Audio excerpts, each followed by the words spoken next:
Hello, friends. We're still in Model 3, and we want to look at the T.E.R.R.A.T.E system fully explained. I did say that one of the ways to ensure that you are fully knowledgeable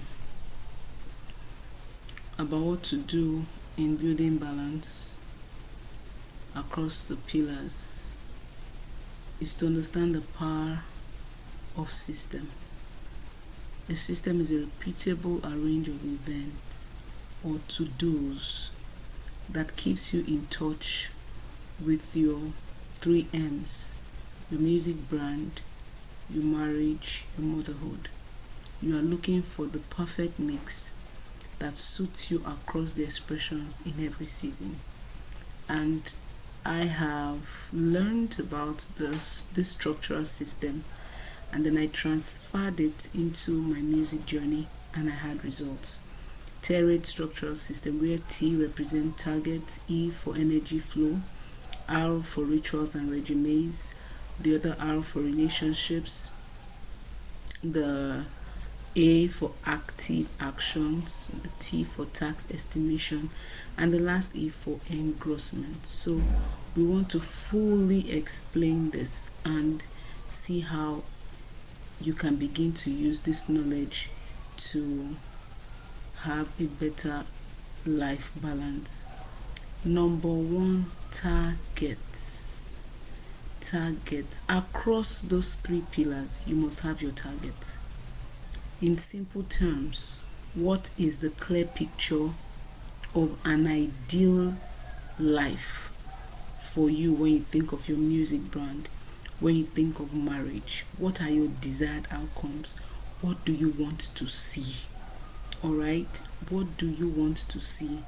This is not a time where you just live by default. As the day comes, I jump into it. As the idea comes, I jump into it. That is what would drain your energy the most. But you are going to be saying beforehand, what kind of marriage am I building? What music brand am I building? According to the Lord's instructions or according to mine? Am I hearing God right? How am I taking decisions from the things I have heard the Lord say as far as this angle areas of my life is concerned? I will often tell people, take a trip into the future and just come to terms with what you desire. Your desires are yours. Don't think anything is too far-fetched. Don't think anything is too out of reach. State clearly so that you can target right, without competition, without coercion. When it comes to your spiritual desires, how rich do you want your spirit to be? When it comes to your professional desires, like, with your music brand, how far do you want to get to? When it comes to your financial desires, what do you like to use money to achieve? Marital desires, how healthy do you want your marriage to be? How influential do you want to be? What level of impact do you want to have achieved? What legacy do you want to build? What magnitude of impact do you want to see and have for kingdom use? All of this will channel your energy to the right target. Okay, so for me now, let me use myself as an example. In this season, I'm saying, because I already know what the Lord is directing me to do, I'm beginning to ask myself, how far is far? How many minstrels do we want to reach? How many courses are we building? That's the target, right? If in one day I want to do 10 courses or create 10 courses, it tells me how I'm going to design my day. So if one course is supposed to take just 30 minutes and I want 10, it means I need to give 3 hours at least to it. Can I work 3 hours at a stretch without break when I'm creating something like this? And I'm like, okay, I can't work 3 hours at a stretch. I want 1 hour. So 1 hour, and when is my most productive time? We'll get there. We're talking about energy flow, so 1 hour. When is the best time? Do I want to work in the midnight? Do I want to work in the day? If it's 1 hour intermittent, the other, how many slots of break am I giving myself? 10 minutes, 20 minutes? Those 20 minutes, what am I going to be doing? Am I going to go to the kitchen and just prepare dinner or do something? Am I going to listen to music? Target. Your clear-cut target helps you to know how to maximize, your 3Ms. The second thing we want to talk about in the T.E.R.R.A.T.E structural system is your energy flow out and energy cycle. When I learned about this, it was a game changer for me in my life. It was a game changer. I began to really give attention to my energy flows, how it builds and how it also disseminates. So for example, I just talked while I was building this course. I had worked for like an hour and 15 minutes at a stretch. I realized that I was already getting distracted in a way, so I just left it. I stood up and then I went to the kitchen. I went to take my meal, cleaned up the little things I wanted to do, got on my phone, just relaxed a little bit, and then I came back. So I'm maximizing my time vis-a-vis my energy circle that I understand. So what is energy flow? This is about knowing your battery gauge. This is about knowing your energy level and apportioning activities to suit the level of energy you carry at that time. Okay, so this is about knowing your battery level, the energy level, and apportioning activities to suit the level of energy you carry in that time. Your energy flow and energy cycle is about understanding your energy. So for energy flow, we'll say that I also want to mention that there are seasons of life that are birthing seasons. There are seasons that are recharging seasons. There are seasons that are draining seasons. So around December, or was it January? January was more of a draining season than December for me. January was a redraining season for me because certain things happened in the home. We lost people, we lost our loved ones, and it was, even though I had planned that in January I was going to do this, I was going to do that, I was going to do this, my morale was low, my energy level was really low. So I'm just saying that to explain that loss of a loved one can be a draining season. There are also birthing seasons when you just know that, my God, something wants to ooze out of me. I'm seeing the creative power. I'm already working on it, and I can't but see that day in futility. I want to release a book. I want to release a new song. I have a concert to prepare. Those are birthing seasons, all right? Recharging seasons, you're done with an event or something. You feel like, oh, I need to rest and get back my energy. I need to feed myself. So they are recharging seasons. They are draining seasons. All right, so energy flow, that explains energy flow. Birthing seasons must be maximized well so that what must be born in due season must be born. Usually there's always a divine installment of energy to kickstart any work, but if not properly fueled, it can be lost. What starts with the spirit cannot be sustained with the flesh. We need to understand what birthing seasons are like. The moment you catch up on an idea, excuse me, please. Excuse me. The moment you catch up on an idea and you sense that, oh, you should do something and you're aligning, it's important to know that don't stall. I always tell people that the first thing to do to maximize your energy is to ask yourself, what's the first quick thing I can, do that will propel me in the direction of this thing that I want to birth? Because one of the ways God works with us is that for birthing seasons, there's a level of energy, divine energy that comes, with you, that comes with obeying that instruction. That the moment you trigger yourself in that direction, it just keeps the flow. But the more you forestall, you guess, you second guess, and all of that, you are losing out energy, as it were. And this is one of the reasons why some people find themselves just lingering so long on something and never bringing it to birth. So it's important to understand your energy flow and your energy cycle. You must give attention to what triggers your energy level. Does praying work for you? And then when you pray, because there are times when you pray, you can also give attention to that. For someone like me, when I start my day, well, in the presence of God, it helps my energy flow. And there's just something about divine portals that I'm just opened up to. I hear clearly, I move faster. I don't know if anyone can, relate with that, but in observing myself, I realize that works for me. So your energy level, praying, studying, quietness, retreat, fun, movie, reading a book, hang out with friends, loud music, soft music, give attention, begin to try to study what is the impact of all of these activities on me, on you as a person. Your energy cycle, our energy is saying that our energy is not at its optimum all day.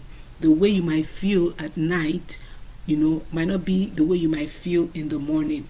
Now, and it can change in weeks. So this week you might even realize that you are more you are more optimized, as it were, to work more at night, and then maybe the next week it just feels like you're more active in the morning. And then for some people it's just a general lifestyle. They're just more active at night. I remember a season of my life where I was more active at night, but I then studied, because I'm very, very in touch with observing myself. I began to notice when the night was no longer working for me. And so when I had more productive things to do, more mental demanding things to do, I began to say, okay, fine. How do I remodel my T.E.R.R.A.T.E system so that it can serve me across my aims? I hope you are getting something. I hope you are translating what you're learning to your own personal, personal life. At R, the first R, rituals and regime. I've heard people say, I don't like rituals. I don't like when something is monotonous and all of that, doing something the same way over and over again. While I try to understand the fact that, it's possible for you to just want to diversify and just keep doing different things, the question is, what works best? What works best? If you read the book Atomic Habits by James Clear, you would realize that concept of atomic habits is so profound. That's what rituals and regimes is about. What is the tiny little bit atomic habit that you can consistently do, that the compound effect brings you to your desired goal? So there is no how, if you want to be that kind of music minister who wants to live that holistic life, embrace all your multi-expressions and really want to win, you shouldn't be that kind of minister who thinks evil of having rituals, who thinks evil of having things that you do consistently. So rituals, taking the chunk goal, this is about taking the chunk goal or the chunk vision and break it down into simpler bits that you can deal with daily, weekly, monthly, or even quarterly. So for example, one of the things I teach people who are registered with one of our programs called Vision Craft Academy, where we help minstrels, people in ministry, visionaries, to actually craft their vision. The vision could be could be a project in the now, could be a goal they're trying to hit.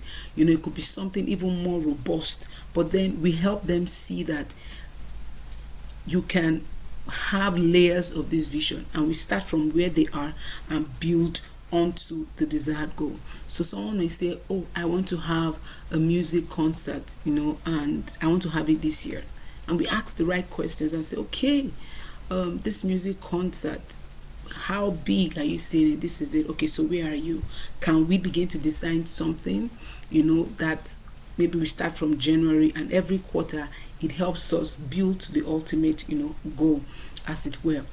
It could also say, in a whole year, this is what I want to achieve ministry wise, and we say, okay, fine, can we break it into 4 quarters, 90 days? So many times we try to make people work on something in 90 days, or something major in 90 days, so that you can actively see what you can achieve in 90 days. And if you replicate that in 4 different areas of your life, boom, you have seen something really tangible manifesting in your life in a whole year. So it's taking the chunk goal and breaking it down into simple bits that you can deal with daily, that you can deal with weekly, that you can deal with monthly. I want to be prayerful. I want to work on my spirituality. I want to be more in tune with God. I want to be more discerning and sensitive. Oh, how is your prayer life doing? It's not good. How is your word life doing? It's not good. Where are you in your word life? And you're like, this is it. And I'm like, okay, fine. If you cannot, can you do a chapter daily at so time, at so time? Oh, I can work with that. And we follow you up, which means in 90 days you would have done 90 chapters of the Bible, is it not? And then you are seeing yourself growing spiritually. And then you look at it again prayer wise, so breaking the chunk goal into tiny bits that you can deal with either daily, weekly, or monthly. Example here, in your marriage, I set an example here. I could remember a time in my life where I felt like I wasn't really my husband's friend, or I was his friend, but I just still felt like I was not his friend. And I said, oh, I want to work on the friendship level between myself and my husband. I want it to feel real. I don't just want to be he's a pastor and the wife. That's not me. I want the semi-formal touch. And I broke the vision down. This is how I want to see my relationship with my husband.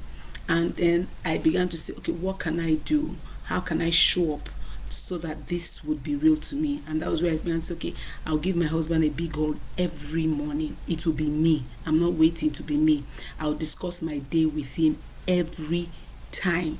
Whether I see him physically, whether I'm sending him a message, I'll discuss my day with him every time. I'll personally serve his meals, and I said, because these are tiny little things I can do consistently, which informs on my wanting to be his good friend. All right, so motherhood, I began to say, okay, I'll bless my kids. That physical touch must be there. I'll lay my hands on their heads before going to school. I'll be involved in preparing their meals, and those details. All right, so you need to find what yours would be across these 3 M's, so because one of the things that make people feel not balanced is they focus on one area so well that the other one is starving. But when we are talking about being balanced, you're saying I'm designing a structure that allows me show up in these areas, even though they are in atomic ways, but the overall effect, because I'm consistent, it's making a big mark on the chunk goal. So like for my voice, I remember that I carry a bottle of water in my bag. I stay hydrated, and I have a bottle of water on my reading table. I wake up in the morning. It was just now it's more or less like a habit. It has become a ritual, but it's working on my general goal, which has to do with my music. So I don't know how else to make you see how important it is when it comes to observing you. So it comes to my spirit. I commit to worshiping with different playlists, on my laptops in the morning. There was a time I tweaked it and I said, okay, because I am a worship leader, I want to learn one new song every week. So once I download the song on my YouTube download and it's there, that's the song I'm staying on every week. And I say, okay, fine, if I do this every week, it means I would have learned 52 new songs by the year. And that's a plus for me. So I know I'm using my music brand, still training my musical ears, learning new things, following trends, and all of that. So it's just what it is. You want to look at your music brand, building your brand, how my visibility online. I'm saying I make at least one post on my media platforms daily, at least one post, and it has become a ritual. So these are things you must begin to say to yourself, and it must be unique to you. Like I said, break it down to simple bits that you can deal with daily, weekly or monthly, that you can deal with, that eventually helps you to achieve the ultimate picture that you want. So the second R is relationships. What are your support systems? In this season, you must you cannot relegate the importance of support systems. I remember when I began to have my kids, one of the things my pastor's wife told me then was, I don't know, I think it was in a married women's meeting at the time, and then she talked about, in this season, never be afraid to ask for help. Never be too proud to ask for help.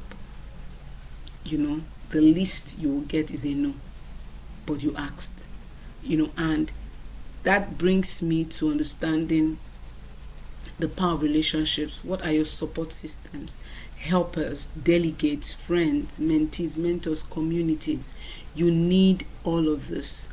You need all of this to impact on, excuse me, you need all of this support systems to impact on how well you will do across the 3 M's.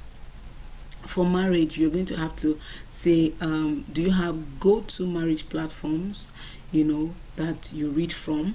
It may be your church, maybe out of your church, but you need that knowledge, that thing that consistently feeds you on good biblical standard info on how to keep your home. I am quick to test what I learn and innovate to suit my marriage. I am quick to test what I learn. For example, I granted my husband the permission to be the greatest critic of my music and my performances. All right, so that's like using one stone to kill two birds. I know that involving him in my music will give us more room to communicate. That impacts on my marriage, more room to and then more room to be better in my music, because he is one of the persons who will not lie to me. Every other person might say, you did well, you did great, nobody wants to tell you, wants to hurt your feelings, but I gave him the permission to be the greatest critic in my music and my performances. So once I'm done, I can, okay, what did you think? What did you see that I did not see? Feel free. So I leveraged on his love for music to foster our bond. Okay, I carry him along on every invitation I get. I never assume it is a yes, even though I know it is a night. I never assume it will be a yes for that invitation, even though I know 98% of the time that it will be a yes. Now, for your motherhood, your kids are a part of the relationships you have. Involve them. They love it. They are part of the relationship. Involve them. E.g., get ideas from them for your music. Involve them, no matter how small or how young, so long they can now start speaking with you and all of that. Involve them, in your music. Even when they are still babies, play your music where they are. All right, so learn your songs where they are, score your music where they are. All right, so let them be your third eye. Involve them in your concert preparations. Give them tasks. Do not lock them out. I remember always going, with my kids for my concert preparations where we are sewing costume for everybody. We sew for them too. Okay, so it just marries everything. It marinates your entire season, or your entire offices, as it were. Music, artist, motherhood, marriage, everything.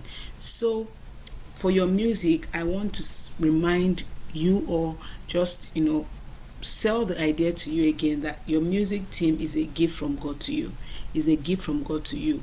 Build a cordial relationship with every single person. Once you do that, you just cheapen your you make it easier for you to achieve your goals. Don't say you're closer to the soprano singers more than you are to the alto singers. Don't say you're closer to the alto singers more than you are to soprano singers. Don't leave the instrumentalists apart. Intentionally build that cordial relationship, because once you can kill it there, every other thing is a walkover. Sometimes when people come and say, I don't want to hold a course, and I'm like, okay, fine, raise the team. They are saying, where will I raise the team from? But you've been serving in this choir.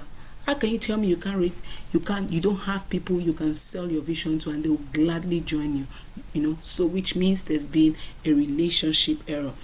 So you need to know that your support systems are also within the choir, your support systems. In fact, there will be people in your music community that would not mind extending their love to you when you are, entering into your motherhood season, or even in your motherhood season, where you can gladly just say, please, I need help this Saturday. I don't know if you'll be free. And when do you need me? Okay. So those are the things. They are there. God does not want you fatigued. You need to see the resources and the provisions that He has made around you. The second T.E.R.R.A.T.E, right? So the next is active planning.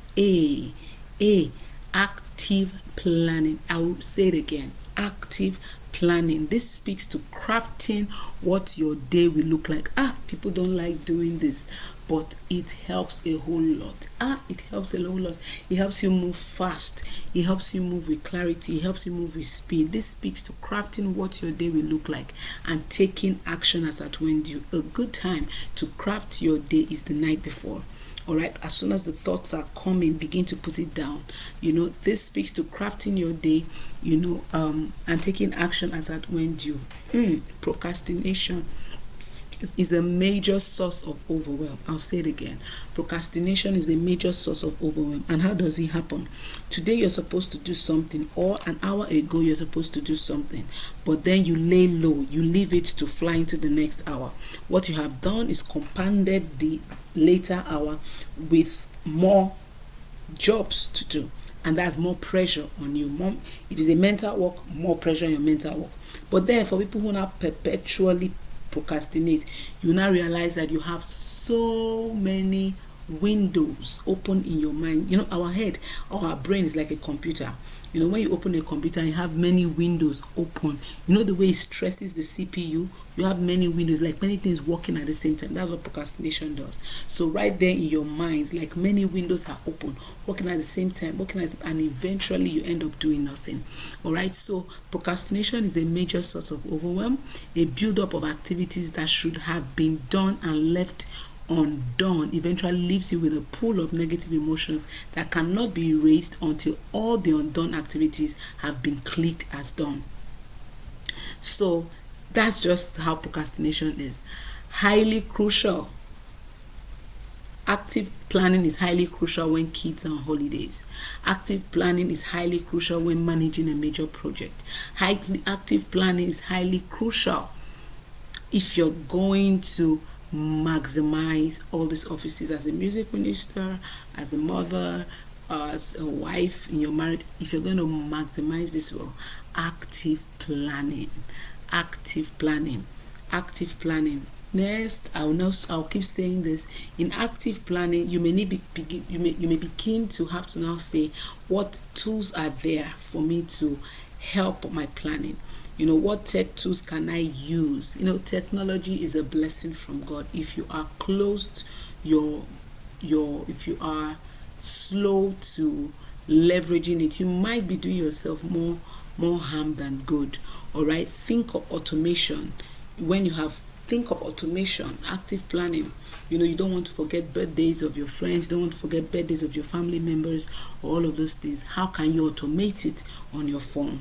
All right, don't want to forget birthdays of those on your music team. How can you automate it on your calendar so that you are always, on the go? So that's that about active planning. Let's go to the next one. The last E which is engrossment. I learned this on I learned this a couple of years ago, and it's also one of the game changers. Sometimes you lose time. Sometimes you want to do something and you feel like, oh, I'm supposed to have been maybe doing the laundry of the kids, 5 clothes every day, because I don't like bulk clothes. But it now so happens that you missed out and you now have a large chunk of clothes to do.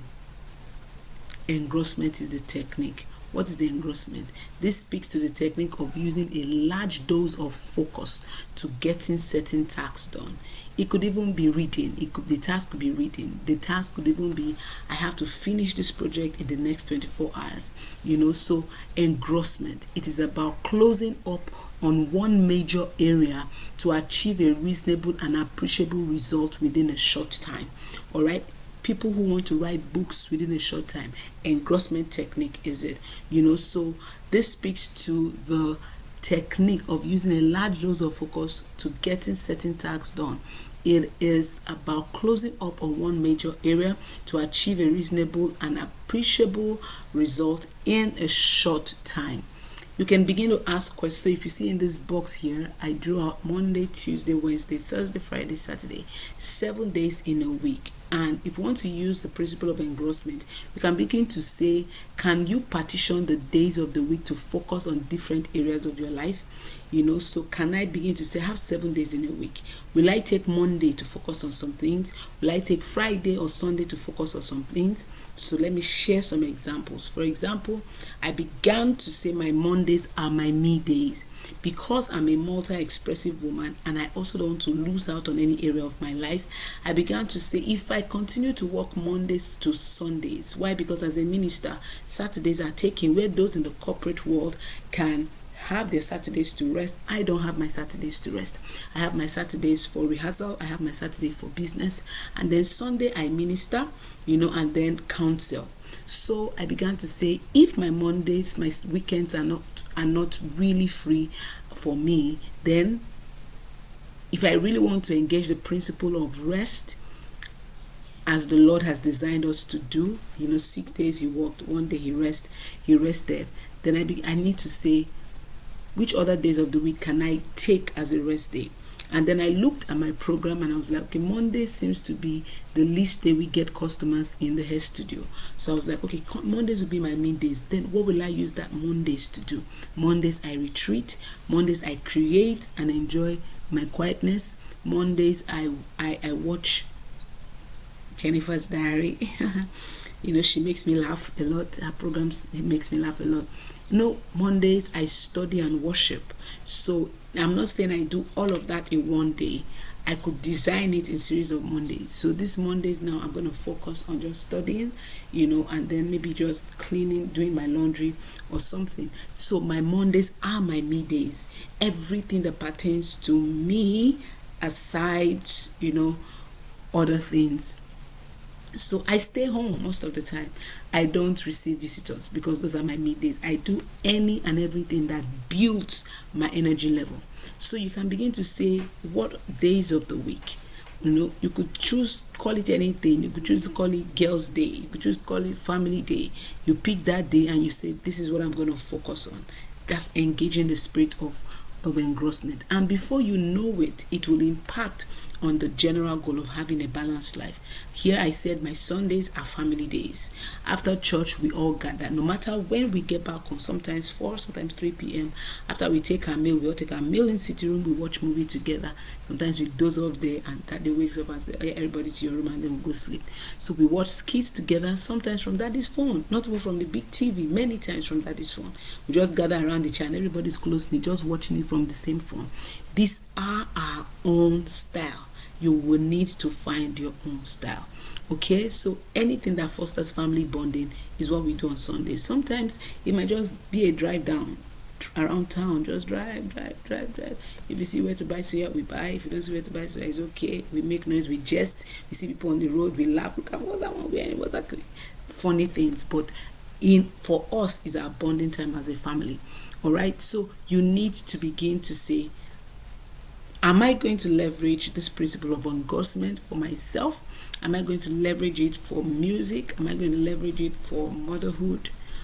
All of that you need to begin to see. All right, we've come to the end of explaining the T.E.R.R.A.T.E structural system. Now I'm going to ask you, how are you going to adapt the T.E.R.R.A.T.E framework in improving your life balance as a music minister across all the pillars? How are you going to adapt that framework in improving your life balance as a music minister across these pillars? That question, please take it seriously and begin to act upon it. Remember, acquired knowledge is not what causes the change. Applied knowledge is what causes the change. Begin to say to yourself, what are the simple things I'm beginning to adapt from today, and begin to adapt from today, from right now, so that I can begin to experience balance across these areas of my life. Don't forget to subscribe. Don't forget to comment. Don't forget to leave your questions. Don't forget to like. Don't forget to share. God bless you. Our next, yeah, that'll be all. That would be all on the T.E.R.R.A.T.E system. Thank you.